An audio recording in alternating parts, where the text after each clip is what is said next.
Breaking చూస్తున్నాం. Bihar assembly ఎన్నికలకు నగారా మోగనుంది. కేంద్ర ఎన్నికల సంఘం కాసేపట్లో షెడ్యూల్ ప్రకటించనుంది. ఎన్ని విడతల్లో పోలింగ్ జరగనుంది అనే విషయంపై ఉత్కంఠ నెలకొంది. బీహార్ అసెంబ్లీ గడువు నవంబర్ 22తో ముగుస్తోంది.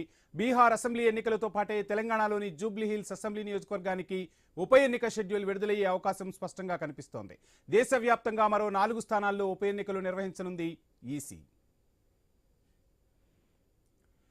ఇదే అంశానికి సంబంధించి ఫుల్ డీటెయిల్స్ మా ప్రతినిధి ఏవై స్వామి అందిస్తారు. స్వామి, ఎప్పుడెప్పుడా అని ఎదురు చూస్తున్నట్టుగా బీహార్ ఎన్నికల షెడ్యూల్కి అయితే ఈసీ సన్నద్ధమవుతున్నట్టు తెలుస్తుంది. ఈ నేపథ్యంలోనే జూబ్లీహిల్స్ ఉప ఎన్నికకు కూడా షెడ్యూల్ ఖరారయ్యే అవకాశాలు కనిపిస్తున్నాయి. ఫుల్ డీటెయిల్స్ ఏంటి? వంశీ, నవంబర్ 22 తోటి బీహార్ అసెంబ్లీ సమయం ముగియడంతో కూడా ఆ లోపు ఎలక్షన్ కంప్లీట్ చేయాలని చెప్పేసి కేంద్ర ఎలక్షన్ కమిషన్ భావిస్తుంది.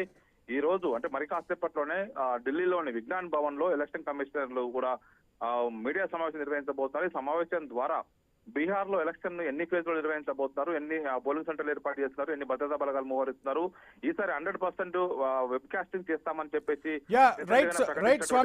స్వామి బ్రేకింగ్ అందుతోంది. ఎలక్షన్స్ కమిషన్ సంబంధించి అధికారులు మాట్లాడుతున్నారు. లైవ్ చూద్దాం. Deputy election commissioners Manish Garg sir, Gyanesh Bharti ji, Pawan Kumar Sharma ji, election commissioners येत्रू ji, Sanjay Kumar ji, director general IT Seema madam. Before we start, I'll just give you briefly let you know that what will be the format of our press conference. We'll start with the address and presentation by Honorable Chief Election Commissioner Sir.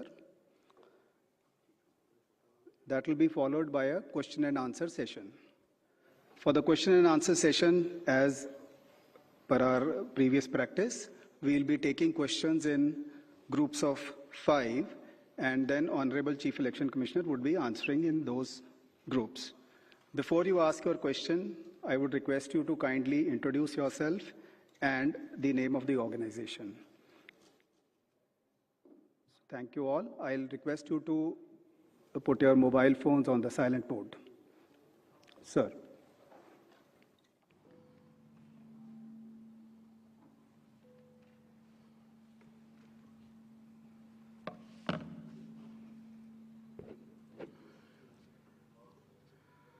Honorable Election Commissioner Dr.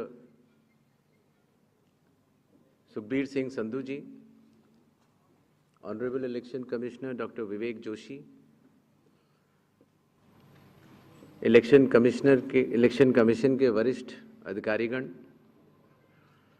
और सभी media के साथियों,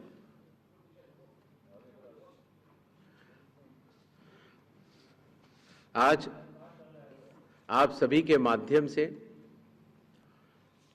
बिहार विधानसभा के आम चुनाव 2025 की तारीखों की घोषणाएं भी होंगी और इस चुनाव में चुनाव आयोग की जो तैयारियां हैं उसके बारे में भी हम आपको बताएंगे।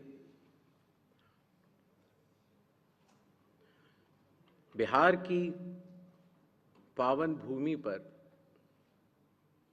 5 वर्षों के बाद अब विधानसभा के चुनाव का आगमन हो रहा है।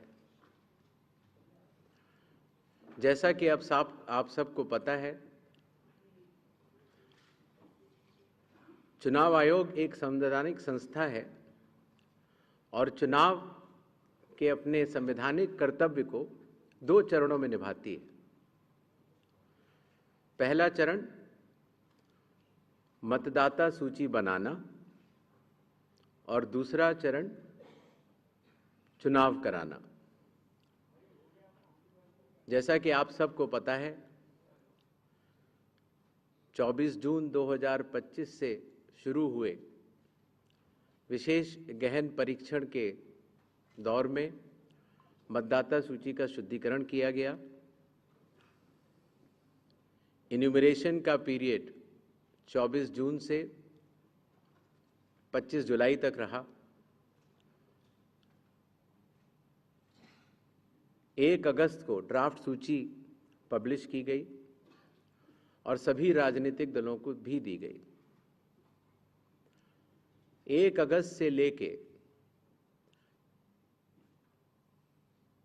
1 सितंबर तक क्लेम्स एंड ऑब्जेक्शंस का पीरियड रहा, जिसमें जिसको भी, चाहे वो मतदाता हो, चाहे वो राजनीतिक दल हो, चाहे उनके बूथ लेवल एजेंट्स हों, उनको क्लेम्स एंड ऑब्जेक्शंस देने का भरपूर समय दिया गया।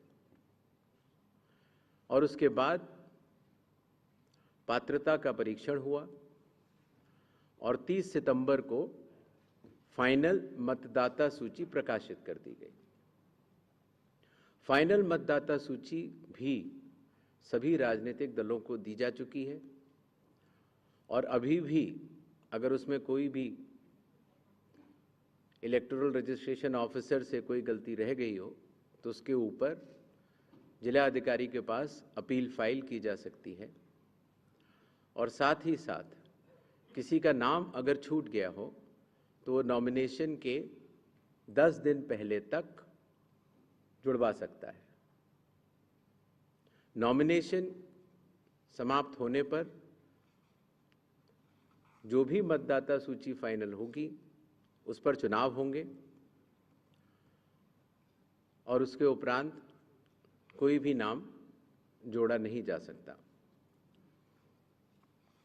अभी हाल ही में चुनाव आयोग की पूरी टीम ने और हम तीनों चुनाव आयुक्त ने बिहार का दौरा किया और दौरा करने के बाद जो सारी चीज़ें समीक्षा के उपरांत आईं, उसके तहत ये निर्णय हुआ कि आज हम आपके समक्ष बिहार के सभी मतदाताओं के लिए, सभी राजनीतिक दलों के लिए चुनाव की तारीखों का ऐलान करें।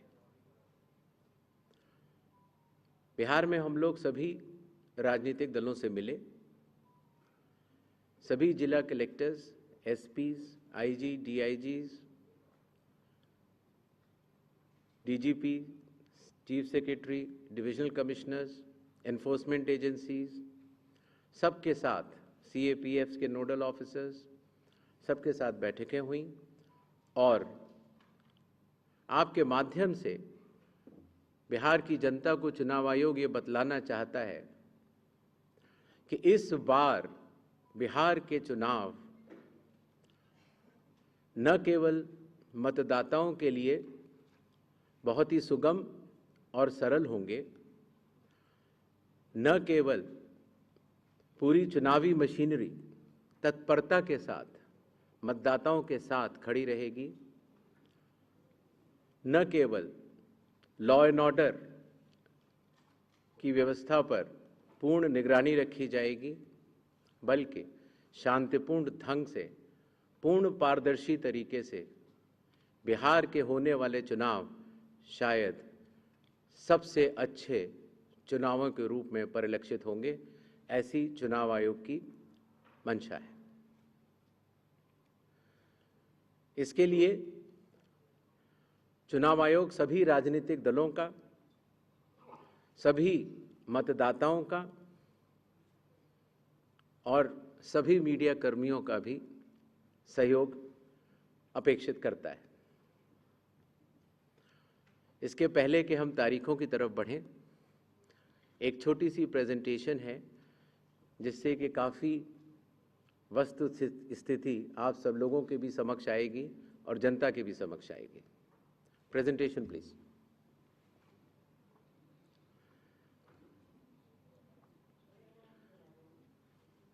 बिहार में कुल 243 विधानसभा क्षेत्र हैं। इसमें अनुसूचित जाति के लिए 38 और अनुसूचित जनजाति के लिए 2 रिजर्व्ड हैं। नेक्स्ट।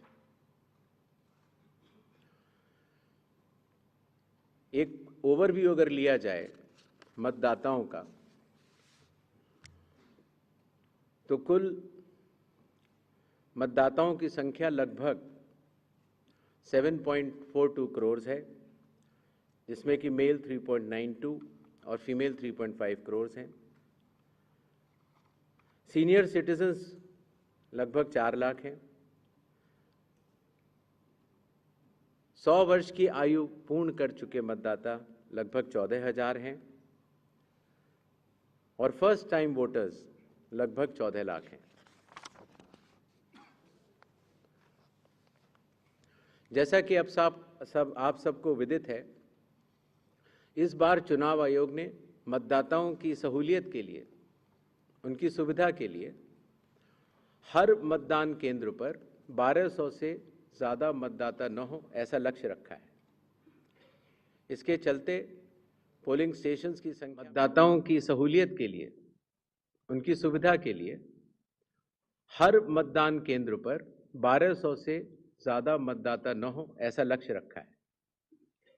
इसके चलते पोलिंग स्टेशंस की संख्या में वृद्धि हुई और अब बिहार में 90,712 पोलिंग स्टेशंस हैं। एवरेज वोटर्स पर पोलिंग स्टेशन लगभग 818,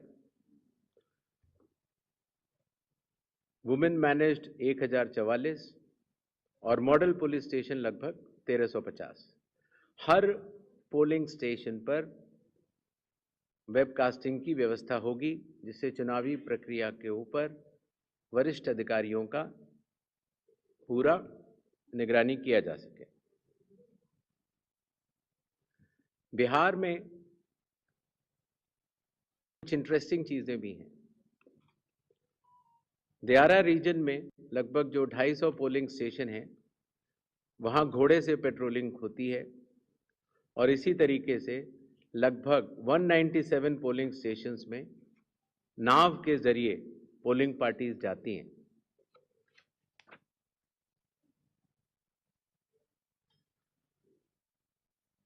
चुनाव आयोग के निर्देशों के अनुसार हर मतदान केंद्र पर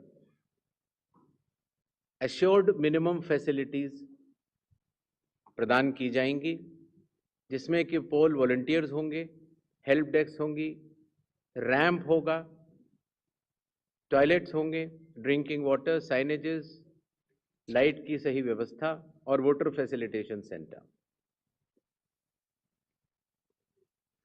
जो हमारे बुजुर्ग और दिव्यांग मतदाता हैं,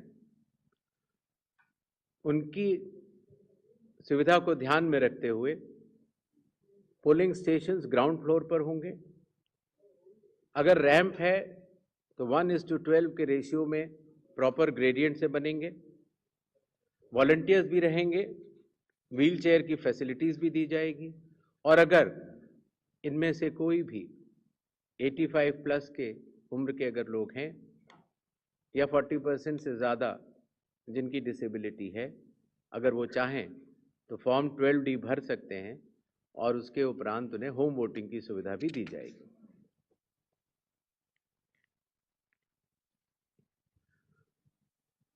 बिहार के दौरे पर चुनाव आयोग ने जिला मजिस्ट्रेट्स को, सुपरिंटेंडेंट्स ऑफ पुलिस को और सभी एनफोर्समेंट एजेंसीज को सख्त निर्देश दिए हैं, zero tolerance to any violence,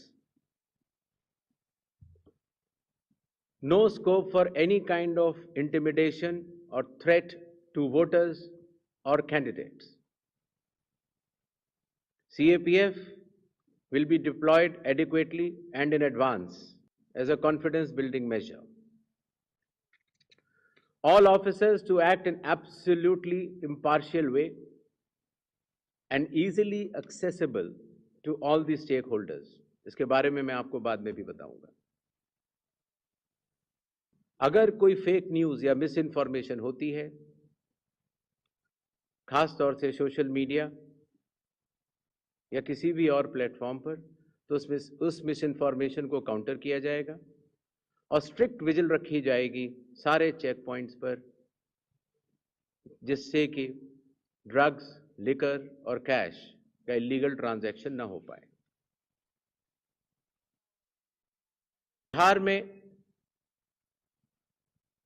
Bihar के पूरी चुनाव का तंत्र है, उसके साथ मिलकर बिहार के इन चुनावों में 17 नए इनिशिएटिव्स लिए जा रहे हैं, जो कि बिहार से शुरू होकर पूरे देश में लागू होंगे।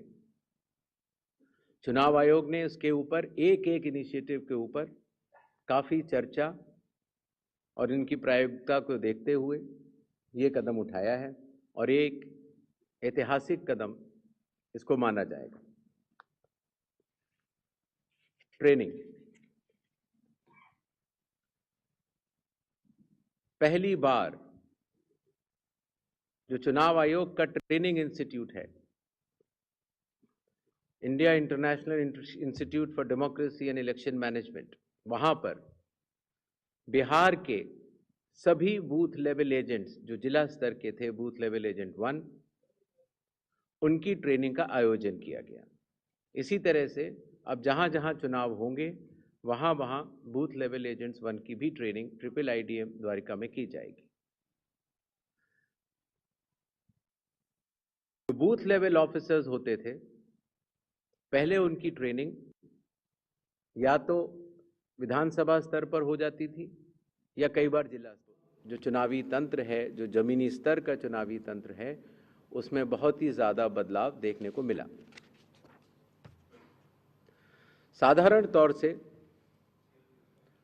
पुलिस ऑफिसर्स की ट्रेनिंग भी जिला स्तर पर या राज्य स्तर पर होती थी, लेकिन चूंकि लॉ एंड ऑर्डर एक सेंसिटिव सब्जेक्ट है और ख़ास तौर से जब CAPF जाती हैं तो जिला पुलिस प्रशासन और CAPF का समन्वय भी बहुत आवश्यक होता है।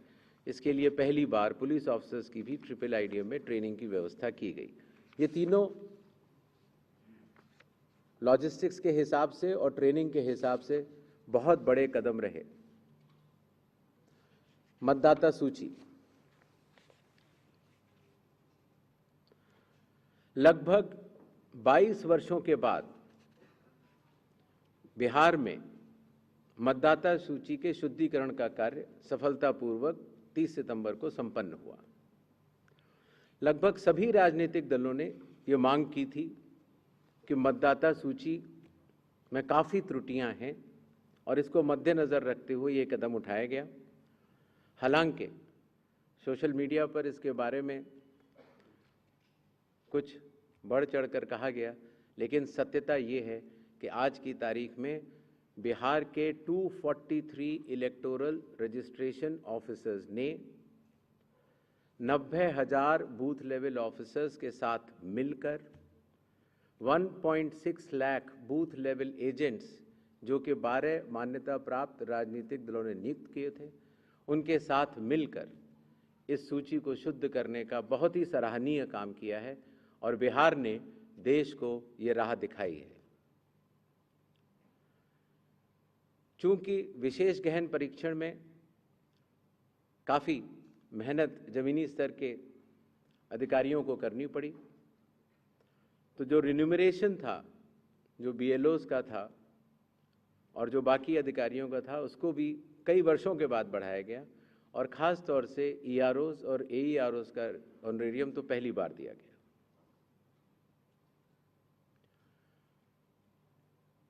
जिन मतदाताओं के नाम सूची में नए जुड़े हैं या जिन मतदाताओं की एंट्रीज में कोई चेंज है, जैसे पता बदल गया, तो ऐसे मतदाताओं को नए वोटर कार्ड दिए जाने हैं।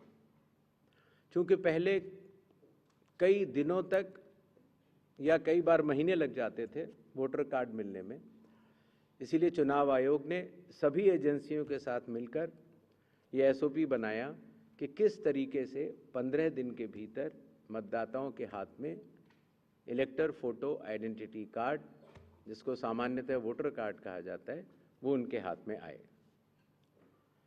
इसी तरीके से जो हमारे बूथ लेवल ऑफिसर्स हैं, जब वो मतदाताओं के घर घर जाते हैं तो उनको भी पहचान पत्र पहली बार चुनाव आयोग ने डिज़ाइन भी किया और उनको दिया भी। कंडक्ट ऑफ इलेक्शंस जो आने वाला है,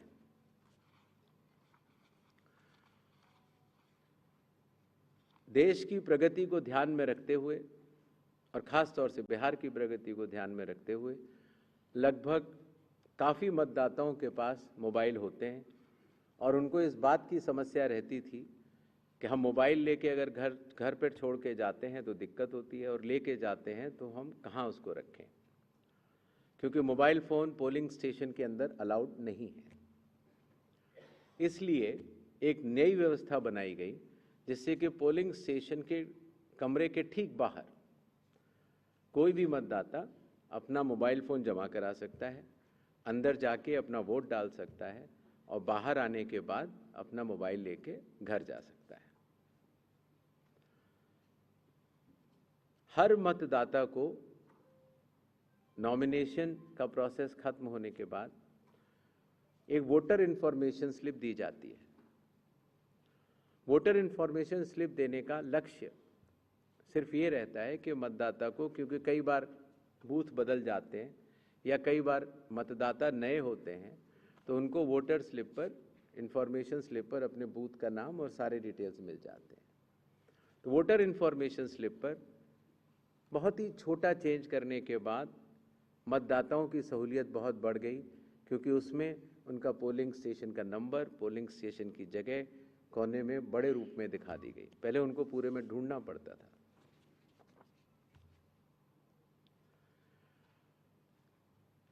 चुनाव आयोग की लगभग विगत कई वर्षों से एक एक करके ऐप्स बनती चली गई और लगभग 40 ऐप्स आज की तारीख में चुनाव आयोग के पास है।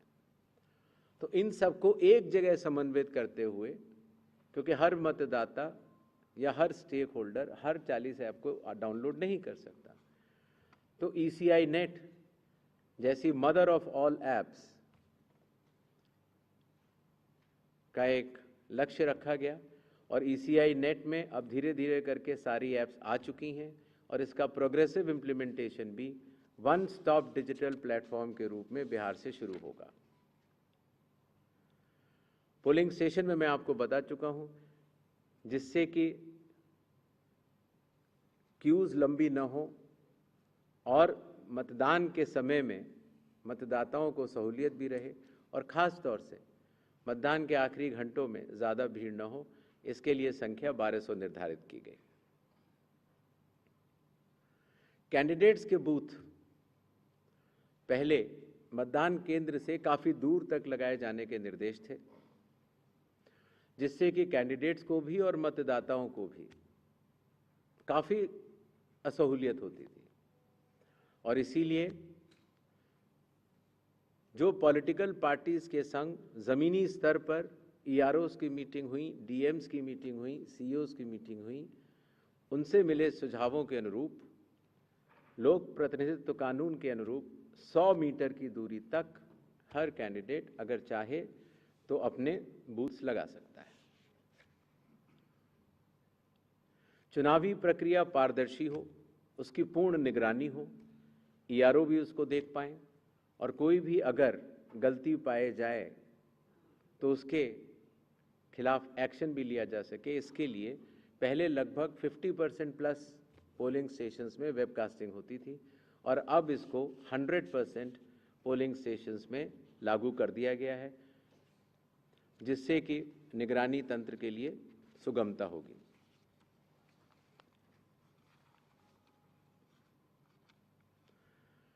कई बार प्रत्याशियों ने ये शिकायत की थी कि जो हमारी फ़ोटो होती है वो चूँकि ब्लैक एंड वाइट में आती है और जमा तो कलर करते हैं तो वो पहचान में नहीं आती और काफ़ी हतोत्साहित उनको होना पड़ता है जब वो EVM में उनकी फ़ोटो अच्छी नहीं आती है। तो छोटा सा कदम, लेकिन इसमें फिर चुनाव आयोग ने निर्णय लिया कि एक तो फ़ोटो कलर लगाई जाएगी और साथ ही साथ जो सीरियल नंबर होता है उसका फॉन्ट भी बड़ा किया जाएगा, जिससे कि प्रत्याशियों की पहचान भी आसानी से हो जाए और मतदाताओं को सुविधा भी हो। काउंटिंग, कई बार जब मॉक पोल होता है तो मॉक पोल के समय मॉक पोल का डेटा डिलीट करना प्रिसाइडिंग ऑफिसर्स भूल जाते हैं और इसीलिए जब काउंटिंग होती है तो फॉर्म 17C और काउंटिंग यूनिट का मिलान नहीं हो पाता। ऐसे केस में किसी भी शंका को न रखा जाए, इसलिए जब भी 17C या वीवीपैट में मिसमैच होगा तो उन ईवीएम से रिलेटेड वीवीपैट्स की पूर्ण गिनती की जाएगी। इसी तरीके से ये भी एक मांग सभी राजनीतिक दलों की थी कि पोस्टल बैलेट्स की गिनती पहले शुरू की जाए और पहले खत्म की जाए। तो इसलिए चुनाव आयोग ने पारदर्शिता के लिए भी और इसके लिए भी, जिससे कि पोस्टल बैलेट्स पर पूर्ण ध्यान दिया जाए उनकी गिनती पर और कोई जल्दबाजी भी न की जाए, तो ईवीएम के लास्ट 2 राउंड से पहले पोस्टल बैलेट की गिनती समाप्त करना अनिवार्य होगा। जैसा आप सब लोग को पता है, जब चुनाव खत्म हो जाता है तो फिर आंकड़ों की आवश्यकता कई लोगों को पड़ती है। मीडिया को भी होती है, एनजीओज को भी होती है, सिविक सोसाइटीज़ को होती है और आम जनता को भी होती है। तो इसके लिए चुनाव आयोग की एक पद्धति रही जिसको इंडेक्स कार्ड कहा जाता है, लेकिन इंडेक्स कार्ड का सारा डेटा कलेक्ट करने में कई बार सप्ताह और कई बार महीनों लग जाते थे। तो अब चूंकि ECI नेट भी आ रहा है और डिजिटल का युग है, इसीलिए digital index cards and reports सारे आपको चुनाव खत्म होने के कुछ ही दिनों के भीतर वेबसाइट पर या ऐप पर मिल जाएंगे। इस चुनाव की विशेषता है ये slide. The entire election machinery of Bihar is just a call away. अर्थात अगर कोई भी मतदाता या कोई भी व्यक्ति ECI नेट ऐप को डाउनलोड करता है और अगर अपने एपिक नंबर डिटेल को डालता है, वोटर कार्ड के नंबर को डालता है, तो वो अपने BLO से बात कर सकता है। वो अपने जो बूथ लेवल ऑफिसर्स हैं उनको अपनी कॉल बुक कर सकता है और बात कर सकता है। अगर उसकी कोई भी समस्या है तो वो BLO से बात करके उसका निदान कर सकता है। इसी तरीके से जो इलेक्शन कमीशन का बहुत पॉपुलर नंबर है 1950, आपको भी कोई भी बिहार का मतदाता अगर इस समय बिहार से बाहर है तो भी उसको सिर्फ +91 अगर मोबाइल से आप डायल करते हैं तो +91 जो इंडिया का कोड है वो लगाना है। STD कोड जहां का भी आपकी विधानसभा क्षेत्र है वहां के SDM का STD कोड और 1950 अगर आप ये डायल करते हैं तो 243 EROs सारे मतदाताओं की सेवा के लिए खुले रहेंगे। इसी तरीके से अगर आपको ERO के कॉल सेंटर से